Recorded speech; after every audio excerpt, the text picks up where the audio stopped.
Hello everyone, এবছর যখন পুজোর ছুটিতে আমরা বাড়িতে গিয়েছিলাম, তো বাড়ির আশেপাশেটা গিয়ে খুব একটা ঘোরার সুযোগ হয় না। তবে অনেক দিন ধরে ভেবে রেখেছিলাম কিট্টুকে নিয়ে যাবো এক রাজবাড়ি ঘোরাতে। রায়গঞ্জের খুব কাছে বাহিন বলে একটা জায়গা রয়েছে, সেখানে।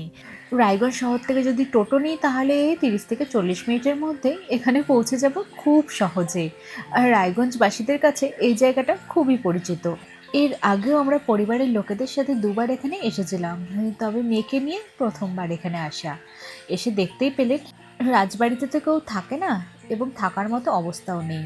আগে তো সিঁড়ি দিয়ে ওপরে ওঠা যেত, মানে রাজবাড়ির ছাদে, তবে এখন সবই বন্ধ করে রেখেছে।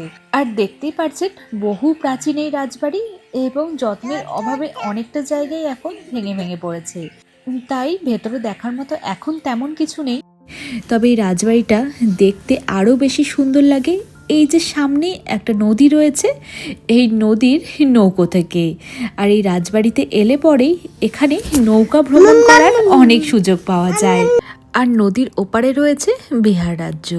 আর এই যে নদীর জল দেখতে পাচ্ছেন, মাঝি কাকুদের কাছে শুনতে পেলাম জলের নাকি খুব বেশি গভীরতা নেই, মানে এক মানুষ সমানও নাকি জল হবে না। যাই হোক, আমাদের মনে হয়েছিল এখানে নৌকা ভ্রমণের জন্য নয় খুব সকালে, না হলে পড়ন্ত বিকেলেই আসা ভালো, কারণ মাঝখানে হয়তো একটু বেশি গরম লাগতে পারে। যাই হোক, আমরাও বিকেলবেলা এখানে এসেছিলাম। আর এই যে দেখুন, নৌকো থেকেই সূর্যাস্ত দেখা, পাখিদের কিচিরমিচির ডাক শুনতে শুনতে বাড়ি ফিরে যাওয়া, এছাড়াও ট্রেন চলেছে নিজের গন্তব্যের দিকে। এইসব প্রাকৃতিক সৌন্দর্য আমরা নৌকা ভ্রমণ করতে করতেই উপভোগ করেছিলাম।